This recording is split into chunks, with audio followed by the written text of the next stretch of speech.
My name is Richard. I love watches more than anything. Though that might sound a bit too pretentious. I can really keep gazing at a clock forever while it continues to tick the time away accurately. It's calming for the soul.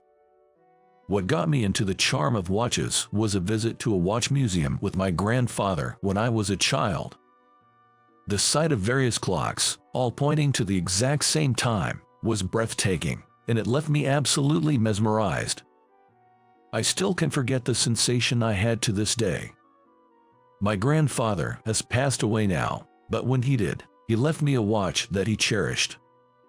It was quite a high-end vintage piece, but he said, "I want you, who loves watches, to have it," so I gratefully accepted it. I carry that heirloom watch with me at all times, treasuring it deeply. Surprisingly, my grandfather's watch has been quite useful in my career. Many of my bosses and the higher-ups at our clients are watch enthusiasts, and they all latch onto the watch I wear and my knowledge of watches.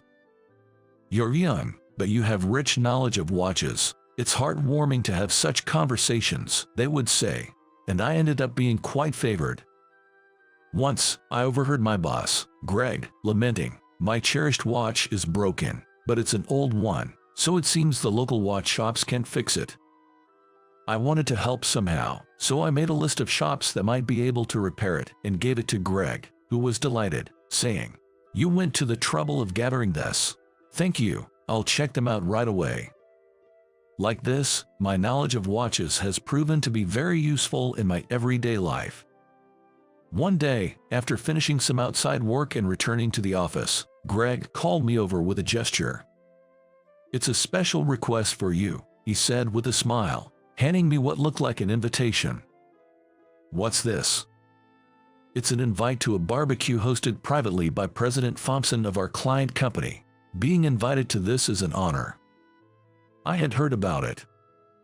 This barbecue party was rumored within the company to be an event where Mr. Thompson invites only those he truly trusts. "Wait, I'm invited." "Yes, that's right, be happy. It's proof that Mr. Thompson likes you." I remember I had once given Mr. Thompson some tips on how to care for watches. Our conversation was very lively. I could feel my face turning red with excitement. "Oh, and by the way, the daughter of another client, also a watch enthusiast like you, mentioned you, Amy, was it?" Greg told me with a grin. "That sounds like someone I'd get along with." It's rare to find a woman who loves watches. I was looking forward to the barbecue even more. On the day of the barbecue, I was assigned to the grilling duty, busily cooking meat while enjoying conversations with the participants. I hadn't eaten much meat yet, but I was having a great time talking about watches and work. Then, a woman approached me. "Haven't you eaten much yet?" Yes, I enjoy grilling." "That's unusual, but since there's plenty of delicious meat, you should eat. I'll help you grill." "Thank you very much, I'll take you up on that offer." I let her take over the grilling and started eating at a nearby table. "Oh, you're right. This is delicious. I told you, typical of Mr. Thompson, you'd miss out if you don't eat a lot." Indeed. As I eagerly ate the meat, the woman gazed intently at my hands and suddenly remarked, "That watch is very lovely." "Thank you. It's an heirloom from my grandfather. I see that you cherish it deeply. It's well maintained. Your grandfather would be proud." The woman said this with a gentle smile. Could this woman be Amy, the watch enthusiast Greg mentioned? I decided to ask her directly. I haven't introduced myself. My name is Richard. By any chance, are you Amy?" Sorry for not introducing myself earlier. Yes, I'm Amy Johnson." "I thought so. I heard there was a woman here who loves watches." After introducing ourselves, it felt like we became closer. Amy and I kept talking, moving from watches to our jobs and hobbies, just the two of us. It was so enjoyable that time flew by. Before I knew it, the barbecue was winding down. It was completely dark around us. It's gotten quite late. Sorry for keeping you talking for so long. No, I really enjoyed it. Time just flew by. Me too. Since it's dark now, if you don't mind, may I walk you home? Really? If it's not too much trouble, then please. Despite all the talking, I felt like I still had so much more to say. I wanted to spend more time with Amy. But Amy's house was close, and we arrived there all too soon. I didn't want it to end. Feeling this way, I mustered my courage and said to Amy, I really enjoyed today. I'd love to talk more with you. Would you like to go out for a meal sometime? Amy looked a bit surprised at first but then smiled and answered, I'd be happy to. I was thinking the same thing. Let's exchange numbers. Overwhelmed with joy, I couldn't help but pump my fist in the air, and Amy, seeing this, giggled happily. And so, after a few meals together, Amy and I started dating. Being with her, I realized that Amy was a very kind woman who naturally cared for others. She wouldn't hesitate to help someone in trouble on the street, seeing it as the natural thing to do. Not everyone can do that, even if they think they should. And yet, she was also playful, often teasing me with cute pranks. Each time I fell for one, Amy would laugh joyously, and I found myself falling for her more and more. I once asked Amy what she found attractive about me. Amy, what do you like about me? Maybe it's your watch. My watch. Seeing my reaction, Amy laughed sweetly and said, just kidding. But when I saw that watch, I really thought, this man must be wonderful. You took such good care of an old watch. It made me think, this man must cherish things and people alike. You really thought so? After being with you, I became sure my judgment was right, like how you'd subtly switch sides with me to walk on the car side of the road. I feel cherished. It makes me very happy to be with you, Richard. Overwhelmed by emotion, I was at a loss for words. Amy gently held my hand and gave me the most radiant smile.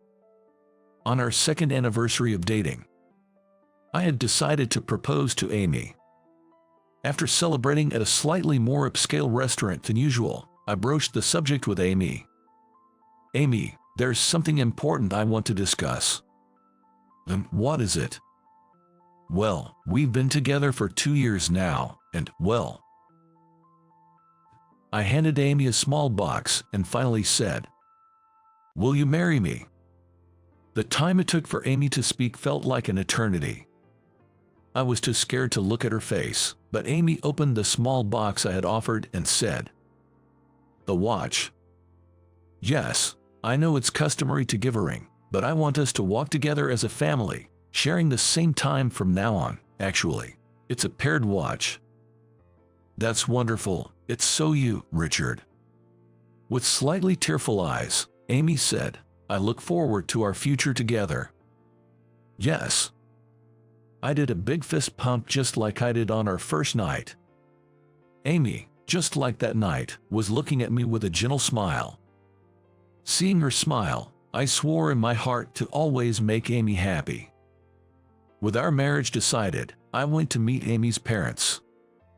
I had already met Amy's father, Bill Johnson, through business, and remembered him as a gentle person, but I was still nervous. Seeing my awkwardness, Amy reassured me, just be yourself, Richard. It'll be fine. When we arrived at her parents' house, my in-laws welcomed us warmly. Well, Richard becoming my son-in-law, I'm really happy about that. Thank you very much. We're family now. Take good care of Amy for me. Yes, I will. I'll definitely make her happy. Bill nodded in satisfaction at my words, then lavished us with food and drinks. As expected, the conversation turned to watches, and I got carried away talking and drinking. Then, when I stood up to go to the bathroom, a shocking incident occurred.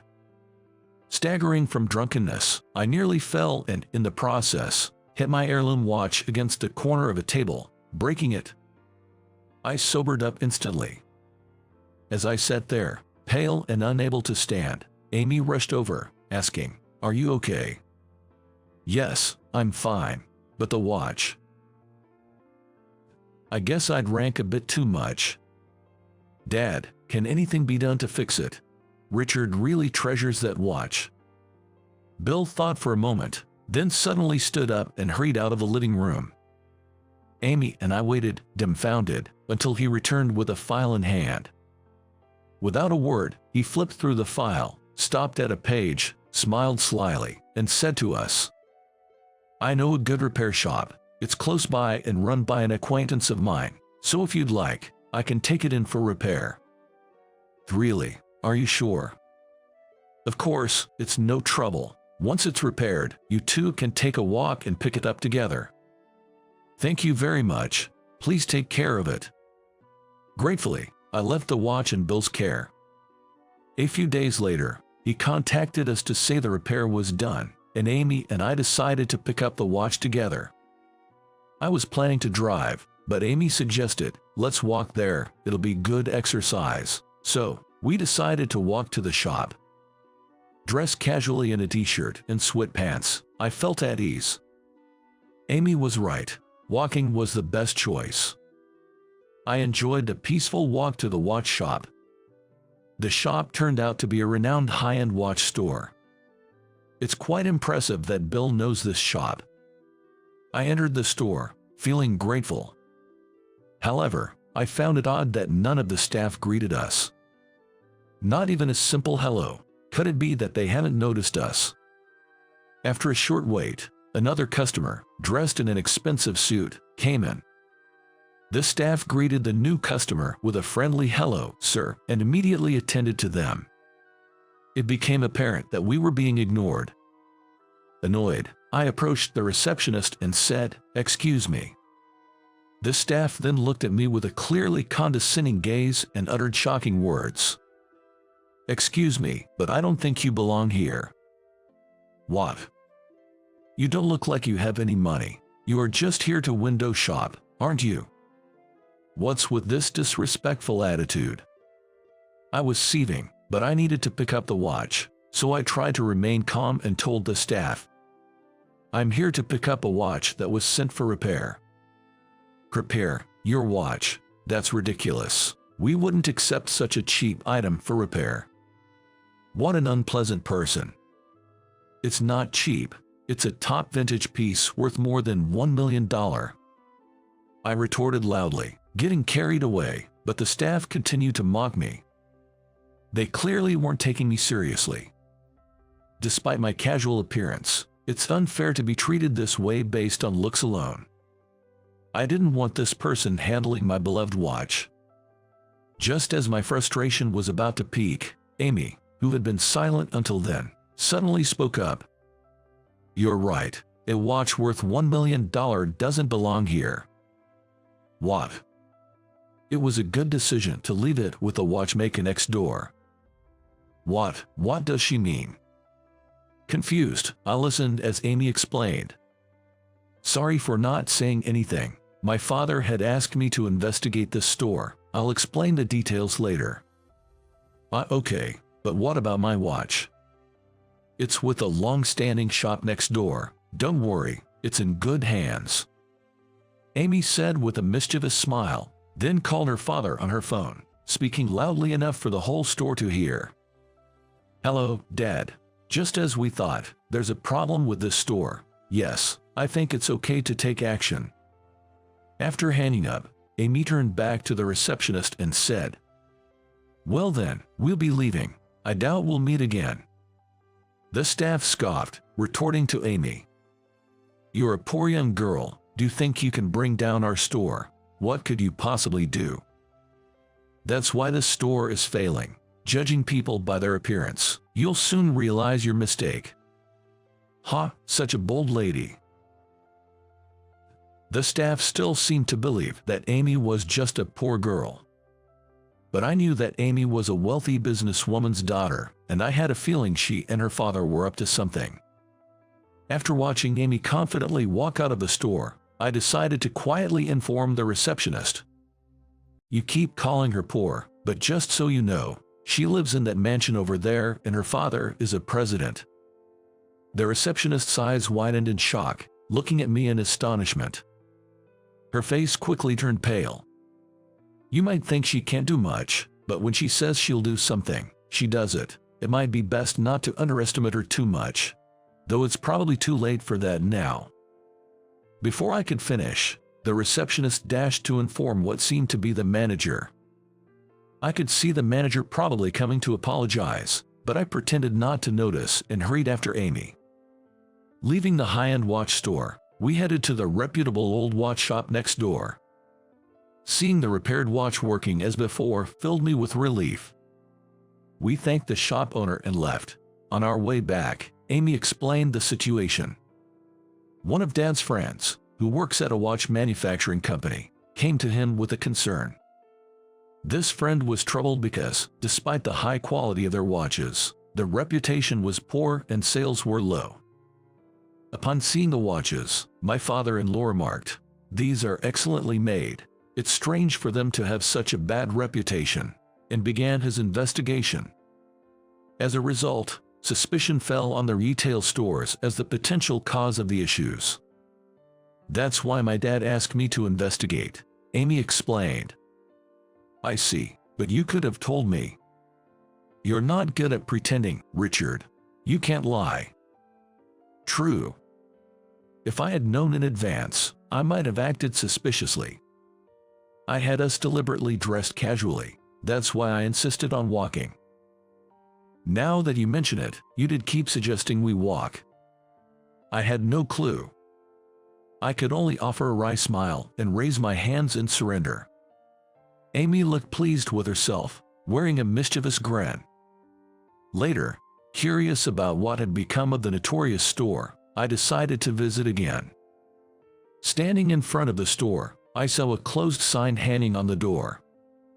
Had they already been shut down? As I stood there in shock, Bill emerged from inside. "Hi, Bill." "I'm Richard. What a coincidence. What brings you here?" "Oh, I was just curious about what happened to the store." "I see. I was just inside, finalizing the acquisition with the manager, Sam." Bill chuckled. Then the door opened, and a tearful Sam burst out, pleading, "President Johnson, please wait. Please, give me another chance. I'll ensure we fully commit to staff training this time."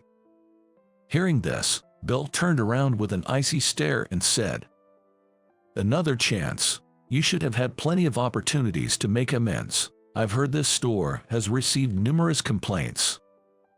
"Well, I'm sorry, but it's over for you. All the employees here will be let go." "No. I can stand the thought of such fine watches being mishandled by people like you. It's unfair to the watches." Feeling the same way, I was relieved by Bill's strong reprimand. Then, turning to me with a gentle tone, he said, "Come on, Richard. You should stop by our place." Following that, I was treated to dinner at Amy's house. As Bill poured me a drink, he said, "We're thinking of focusing more on the watch business." "That sounds great. I wanted to ask you something." "Yes." "Would you lend us your expertise? We want someone with your knowledge and passion for watches to be involved in our watch business." Moved by his earnest look, I felt a surge of enthusiasm. If my love for watches can be of use, I'd be glad to help. "Yes, I will, of course. Thank you." And so, I began working for Bill's company. I want to use my long-standing knowledge of watches to contribute to the company. Above all, I want to share the beauty of watches with many more people. With this in mind, I'm giving my all to work every day.